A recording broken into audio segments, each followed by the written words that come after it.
DKP super support में आपका फिर से एक बार स्वागत है।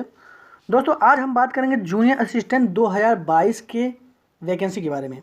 दोस्तों अगर आप पेट 2021 का आप एग्ज़ाम दिए होंगे, पेट 2021 का, तो आप जूनियर असिस्टेंट 2022 का फॉर्म आप ज़रूर भरे होंगे, जिसका ऑनलाइन आवेदन तो आप जानते थे कि 21/12/2022 तक भरा जा रहा था और 25 रुपये इसमें फीस था। दोस्तों इसमें दो विभाग का उसमें सीट है, जैसा कि आप जानते होंगे अगर भरे होंगे। चिकित्सा एवं सेवाएं उत्तर प्रदेश में 1148 सीट है। उद्योग एवं प्रोत्साहन निदेशालय उत्तर प्रदेश में 114 सीट है। दोनों विभाग के बारे में मैंने बहुत ही डिटेल में वीडियो बना दिया है, उसे ज़रूर देख लीजिएगा। और आज इस वीडियो में हम पूरी डिटेल में बात करेंगे कि आपको इस नौकरी पाने के लिए कितना नंबर आपको लिखित परीक्षा और एकेडमिक नंबर में आपको बहुत ही जरूरी रहेगा। यानी कि अगर आपका रिटेन मार्क कितना है, कितना रहा है और आपका एकेडमिक कितना है और मिला के अगर आपको कितना नंबर मिल रहा है तो आप सिलेक्शन तक पहुंच सकते हैं। तो इस पर पूरे डिटेल में बात करेंगे। तो चलिए थोड़े थोड़े बिंदुओं पर नज़र डालते हैं और इस वैकेंसी के बारे में आपको ओवरव्यू बताते हैं। तो दोस्तों ये देखिए, इसमें पहले चरण में दोस्तों आपका रिटेन होगा, यानी कि लिखित परीक्षा होगा। जैसा कि आप जानते हैं प्रथम चरण में लिखित परीक्षा होगा और इसमें ये 65 अंक का होगा और 130 प्रश्न होंगे, यानी कि हर क्वेश्चन आधा अंक का होगा और 1/4 माइनस मार्किंग होगा। देखिए इस पर लिखा हुआ है 1/4 माइनस मार्किंग रहेगा। अब इसमें क्या क्या पूछेगा, देखिए 3 भाग में रहेगा परीक्षा पेपर आपका जो भी होगा एग्जाम पेपर। पहले में 60 प्रश्न रहेंगे हिंदी के और अंक 30 अंक का रहेगा। सामान्य बुद्धि परीक्षण यानी कि रीजनिंग 30 प्रश्न रहेंगे और 15 अंक का रहेगा। सामान्य जानकारी यानी कि जीके 40 प्रश्न रहेगा और 20 अंक का रहेगा। इस प्रकार 130 प्रश्न और 65 अंक का आपका रिटर्न रहेगा और टोटल आपका 100 अंक का पूरा पेपर होगा। अब 65 अंक का तो आपका लिखित हो गया और चलिए और जानते हैं बाकी क्या होगा। इसको आप डिटेल में पढ़ लीजिएगा दोस्तों।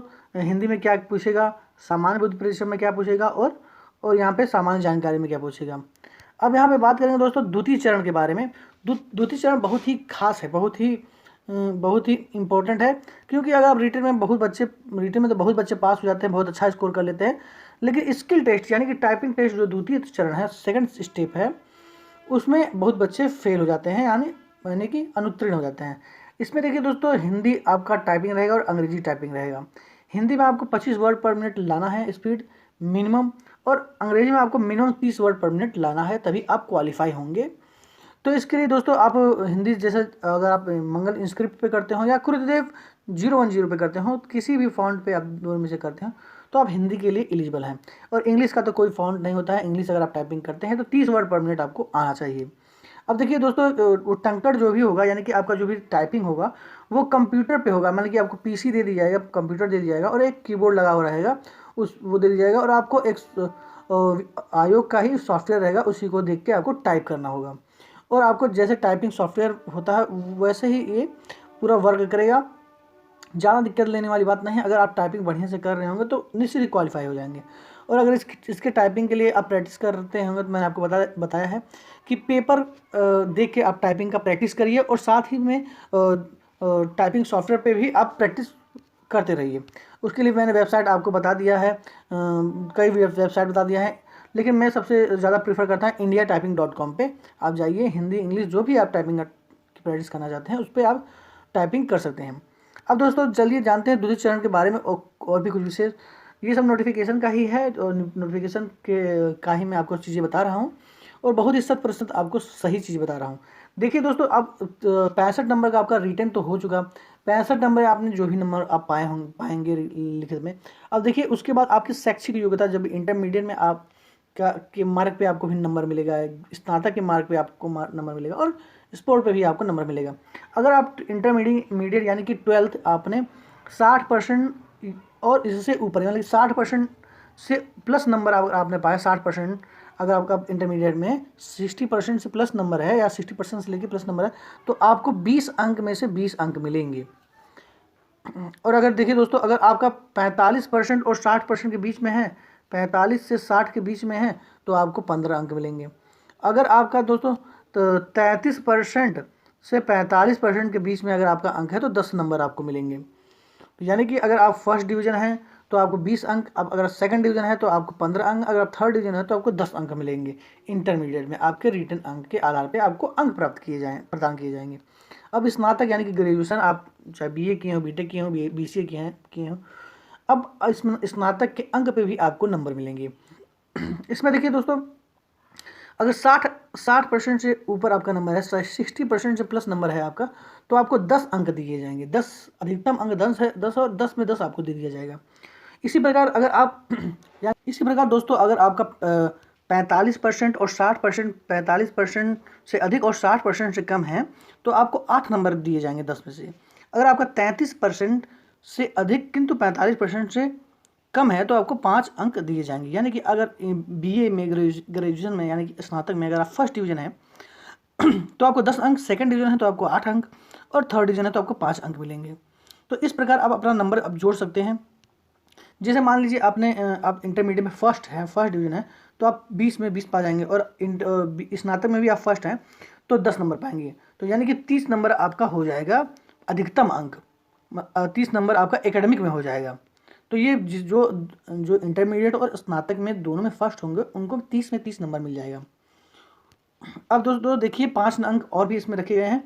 किसी खिलाड़ी को अधिकतम 5 अंकों के अधीन निम्नलिखित रीति से अंक दिया जाएगा। देखिए दोस्तों, अगर आप स्पोर्ट्स से होंगे, अगर आप अंतर्राष्ट्रीय स्तर के खिलाड़ी रहेंगे तो आपको 5 अंक दिया जाएगा। यदि आप राष्ट्रीय स्तर यानी कि नेशनल लेवल के कोई भी खिलाड़ी होंगे, चाहे किसी भी खेल में आपके खिलाड़ी हों, तो आपको 4 अंक दिया जाएगा। अगर आप राज्य स्तर के, स्टेट लेवल के कोई भी खिलाड़ी होंगे तो आपको 3 अंक दिया जाएगा। यदि आप विश्वविद्यालय, कॉलेज या स्कूल स्तर के खिलाड़ी होंगे तो आपको 2 अंक मिल जाएगा। तो यानी कि स्पोर्ट पे भी आपको अंक है, अधिकतम अंक स्पोर्ट पे 5 अंक है। तो अब इस प्रकार क्या हुआ दोस्तों, इस प्रकार आप देख सकते हैं कि आपको क्या कहते हैं, 65 अंक आपका रिटेन में है, लिखित में आपको 65 अंक, रिटेन में आपको 65 अंक का रिटेन है आपका, और एकेडमिक आपका अधिकतम 30 अंक का है, और स्पोर्ट में आपको का 5 है। इस प्रकार 100 अंक का पूरा पेपर है। अब 100 अंक के पूरे पेपर में आपको कितना मिलता है, जितना भी आप अंक गेन कर लेंगे तो उसी हिसाब से मेरिट बनेगा। अब जानते हैं कि कितना अंक आपके नंबर और एकेडमिक नंबर और रिटेन अंक के आधार पे आपको देखिए कितना नंबर लाना चाहिए इसमें ज्वाइनिंग, आपको नौकरी पाने के लिए। अब यहाँ देखिए दोस्तों, मैं आपको यहाँ पे 2019 का जो फाइनल रिजल्ट आया था, जूनियर असिस्टेंट 2019 का जो फाइनल रिजल्ट आया था, उसमें जो कट ऑफ बना था उसके आधार पर आपको समझाने की कोशिश करूँगा। दोस्तों 2019 जूनियर असिस्टेंट 2019 का जो भी फाइनल रिजल्ट आया था, उस समय मैंने कट ऑफ अपने अनुमान के आधार पर जारी किया था, बताया था अपने एक वीडियो में, लगभग उसी के आसपास फाइनल मेरिट भी बना था। तो दोस्तों देखिए, इसको आप देख लेंगे तो आपको थोड़ा सा ओवरव्यू मिल जाएगा। अब इसको पढ़ सकते हैं। कनिष्ठ सहायक 2022 के लिखित परीक्षा में कितना अंक लाना चाहिए, इसके लिए आपके एकेडमिक अंक का बहुत बड़ा रोल है। चलिए जानते हैं कि एकेडमिक अंक के आधार पर आपको लिखित परीक्षा में कितना अंक लाना चाहिए। तो दोस्तों ये देख लीजिए आप, ये 2019 का जो कट ऑफ है जनरल का, दोस्तों देखिए 75.89 पे बना है, और EWS यानी आर्थिक रूप से जो कमजोर वर्ग उनका 72.73 बना है। अनुसूचित जाति यानी SC का 70.49 पे बना है। अनुसूचित जनजाति का बना है 62.56 पे, और अन्य पिछड़ा वर्ग यानी कि OBC का 74.41 पे बना है। और देखिए दोस्तों, यहाँ पे स्वतंत्रता सेनानी का भी दिया हुआ है, और भूतपूर्व सैनिक का भी दिया हुआ है, और यहाँ पे सबसे ज़्यादा महिलाओं का देख लीजिए, गर्ल्स का 75.82, यानी कि गर्ल्स का और बॉयज़ का में आपको ज़्यादा जनरल का ज़्यादा आपको डिफरेंट नहीं है। यानी कि लड़कियों का मेरिट भी बहुत ही हाई बना है आपकी बार 19 में। तो इसी आधार पर दोस्तों मैंने ऊपर देखिए दोस्तों, मैं 2019 में इसको पूरा मैंने डिफाइन किया है, उसी के आधार पर आपको समझा देता हूँ कि आपको कितना रिटर्न में अंक लाना चाहिए अभी 2022 की भर्ती में। दोस्तों ये देख रहे होंगे कि ये मैंने 2019 का ये मैंने बनाया था, समझ लीजिए कि 2022 का भर्ती में भी यही रहेगा, सेम टू सेम यही होगा। इसी को टारगेट अगर आप मानते हैं तो आपका चयन निश्चित है। अब देखिए दोस्तों, अगर आप, अब इसमें क्या है कंडीशन, अगर आप 12th और स्नातक में फर्स्ट डिवीज़न है, यानी कि प्रथम है, 60% से ऊपर नंबर आपका है तो आपको तो आपको 20 + 10 एकेडमिक में 30 में 30 मिल जाएगा।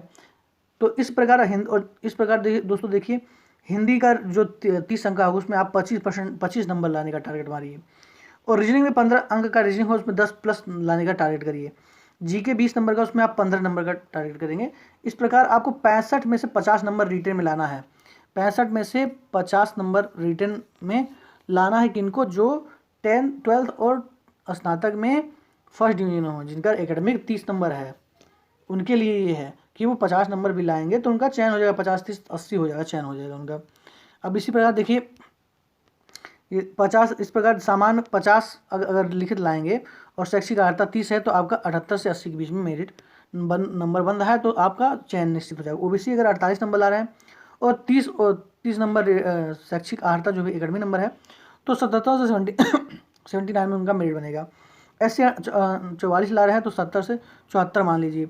और ST जो दोस्तों अगर 30 नंबर ला रहे हैं अगर रिटन एग्जाम में तो 65 से 68 के बीच में इनका मेरिट बन जाएगा। और यहाँ पे महिलाओं का 45 नंबर लिखित में उनको लाना पड़ेगा, और एकेडमिक को जोड़ लिया तो 72 से 75 नंबर महिलाओं का बनेगा। देखिए दोस्तों, मैंने 2019 में ये मैंने बहुत पहले वीडियो बना दिया था और लगभग उसी के पास सब मेरिट बना है। मैं देख लीजिए दोस्तों, लगभग उसी के पास सेम मेरिट बना, 75 लड़कियों को बन गया है, जो कि मैंने अंदाज लगाया था। अगर जनरल में हालांकि जनरल का 75 बना है, लेकिन अगर आप 78 से 80 को टारगेट मारेंगे तो आपका आराम से 75 आ जाएगा। अब देखिए दोस्तों, दूसरे लोगों के बारे में बात करते हैं। अगर अगर आप इंटरमीडिएट में 12th में फर्स्ट हैं, लेकिन स्नातक यानी ग्रेजुएशन में सेकंड डिवीजन है, तो आपको रिटन में कितना अंक टारगेट करना चाहिए। हिंदी दोस्तों 30 अंक का रहेगा, उसमें 26+ आप टारगेट करिए। रीजनिंग 15 नंबर का, उसमें 11 टारगेट करिए। जीके 20 नंबर का, उसमें 16 टारगेट करिए। इस प्रकार 65 अंक में से आपको 53+ लाना है। किनको लाना है? जो 12th में फर्स्ट हैं और बीए में यानी ग्रेजुएशन में सेकंड है, उनके लिए मैं बता रहा हूँ। यानी कि जो 12th में फर्स्ट हैं और बीए में सेकंड है और उनका एकेडमिक नंबर अगर वो फर्स्ट रहेंगे 12th में तो उनका एकेडमिक नंबर 20 बनेगा, और बीए में अगर वो सेकंड है तो उनका 8 नंबर एकेडमिक बनेगा। इस प्रकार 28 नंबर एकेडमिक वालों को रिटन में कुल 53+ नंबर लाना है। ये टारगेट मार के चलिए, तभी ये 28 + 53 53 आपको ये कितना 80 के आसपास बन रहा है। अब इस प्रकार दोस्तों यहाँ देख लीजिए आप, अगर आप 53 नंबर सामान्य बच्चे ला रहे हैं, जनरल कैटेगरी के बच्चे ला रहे हैं, और एकेडमिक आपका 20 + 8 है तो 78 से 80 के बीच में आपका नंबर बन रहा है, तो समझ लीजिए आपका चयन निश्चित है। ओबीसी अगर 52 नंबर ला रहे हैं तो और एकेडमिक 28 है तो 77 से 79 में इनका भी चयन निश्चित हो जाएगा। अगर आप SC हैं तो आप 46 नंबर भी ला रहे हैं तो 28 नंबर अगर एकेडमिक आपका है तो 70 से 74 के बीच में आपका चयन निश्चित है। ST अगर आप 40 नंबर भी ला रहे हैं और आपका एकेडमिक 28 है तो 65 से 68 के बीच में आपका चयन निश्चित है। महिला अगर 46 नंबर ला रही हैं और 46 नंबर ला रहे हैं और एकेडमिक आपका 28 नंबर है तो 75 नंबर आप लाएंगे तो आपका सुरक्षित है। लेकिन अब की 2000 जूनियर स्टैंड 2022 में ये जान लीजिए महिलाओं का भी मेरिट पहले की तरह ही जनरल के ही के आसपास बनेगा, इसलिए आप 50 नंबर टारगेट आप इस भर्ती में कर लीजिए।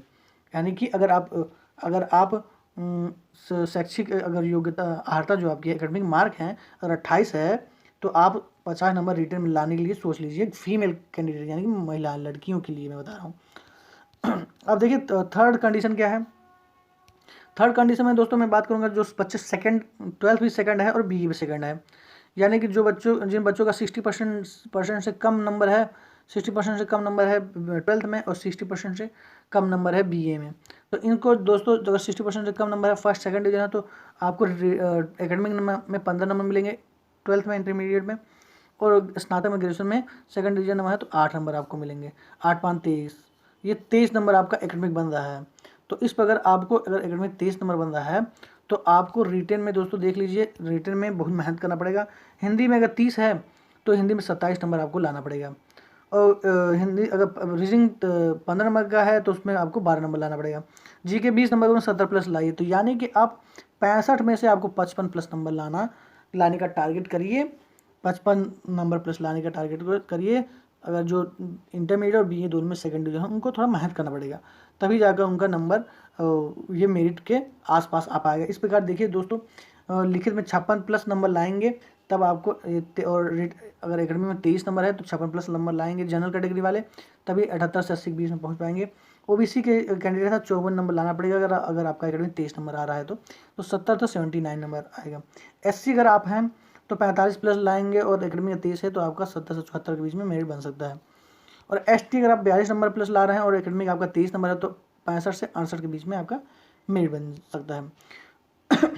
फिर मैं यहाँ पे भी बात करना चाहूँगा जो फीमेल गर्ल्स हैं, अगर वो इंटरमीडिएट और ग्रेजुएशन दोनों में सेकंड डिवीजन है और आपका एकेडमिक 23 नंबर बन रहा है तो आप 52+ यहाँ छोड़ दीजिए, आप समझ लीजिए 55+ का टारगेट करिए, जनरल के ही बराबर आप टारगेट करिए, तभी आपका मेरिट 75+ आपका रिटर्न फाइनल मेरिट बनेगा, 75+ नंबर आएंगे आपके, तभी आपका चयन होगा। तो ओवरऑल कहने का मतलब ये है कि जितने भी आपका जो बच्चों का एकेडमिक नंबर कम है उनको रिटर्न में बहुत ही ज़्यादा मेहनत करना पड़ेगा, बहुत अच्छे से मेहनत करना पड़ेगा। और साथ ही साथ अगर रिटर्न की तैयारी में अगर आप जुटे हैं तो अब साथ ही साथ आपको टाइपिंग करते रहना चाहिए। और अभी तो शॉर्ट लिस्ट होगा, शॉर्ट लिस्ट में जो बच्चे सेलेक्टेड होंगे वही रिटर्न एग्ज़ाम वगैरह देंगे। तो बहुत सी चीज़ें ऐसी हैं कि ये भी संभावना किया जा रहा है कि हो सकता है कि मेरिट अब की हाई न बने, कम बने, क्योंकि जो बच्चे शॉर्ट लिस्ट किए जाएंगे तो उसमें कई कंडीशन, अब नए कंडीशन भी बन सकते हैं, क्योंकि 2019 का जो भी जूनियर स्टूडेंट था उसमें पेट नहीं था, इसलिए उस समय का थोड़ा सा एनालिसिस और इस समय का थोड़ा सा एनालिसिस में थोड़ा सा अंतर आ सकता है। लेकिन फिर भी आप अपने रिटन में अधिक से अधिक नंबर लाने का प्रयास करिए। दोस्तों आशा करता हूँ कि वीडियो आपको बहुत ही हेल्पफुल लगा होगा, तो वीडियो को ज़रूर लाइक करिए और चैनल को ज़रूर सब्सक्राइब कर लीजिए। बहुत ही अच्छे से एनालिसिस करके मैंने आपको समझा दिया है। जो भी आपको समझ में नहीं आ रहा है जूनियर स्टूडेंट की भर्ती में किसी भी पड़ाव में, तो आप कमेंट बॉक्स में कमेंट कर सकते हैं, निश्चित ही आपको उससे संबंधित जानकारी दे दी जाएगी। और क्या नहीं समझ में आ रहा है वो ज़रूर कमेंट करिए। ये मैंने बहुत अच्छे से बहुत मेहनत से मैंने एनालिसिस करके बनाया है जो आपको बहुत ही हेल्प करेगा। और टाइपिंग करते रहिए। और मैं आपको पहले ही बता दिया हूँ कि जो भर्ती है इसमें जो दो विभाग हैं उसमें सबसे ज़बरदस्त विभाग है चिकित्सा एवं स्वास्थ्य, 1148 पद उसमें है, बहुत ही अच्छा विभाग है। हालांकि उद्योग एवं प्रोत्साहन निदेशालय भी अच्छा है, लेकिन अगर दोनों का को अगर आंका जाए तो ये थोड़ा हाईलाइटेड है और बहुत ही प्रसिद्ध विभाग है। इसमें आपको हर चीज़ आपको मिल सकता है जो आप चाहते हैं। तो दोस्तों आज का वीडियो बस इतने पे ही एंड करते हैं। जूनियर स्टूडेंट 2022 से संबंधित और भी जानकारियाँ समय समय पे इस चैनल पे आपको प्रोवाइड करा दी जाएंगी। और जो दोस्त बहुत पहले से मेरे चैनल को सब्सक्राइब किए होंगे वो बहुत अच्छे से जानते होंगे कि जूनियर स्टूडेंट 2016 से लेकर अभी तक मैं वीडियो बना ही रहा हूँ और बहुत से बच्चों का कल्याण हुआ है, बहुत से बच्चों को हेल्प मिली हुई है। अगर आप नए सब्सक्राइबर हैं तो ज़रूर चैनल को सब्सक्राइब करिए और वीडियो को शेयर करिए और लाइक करिए। और जो भी आपके मन में जो क्वेश्चन हो तो कमेंट बॉक्स में कमेंट करके आप क्वेश्चन पूछ सकते हैं। थैंक यू, धन्यवाद, वंदे मातरम।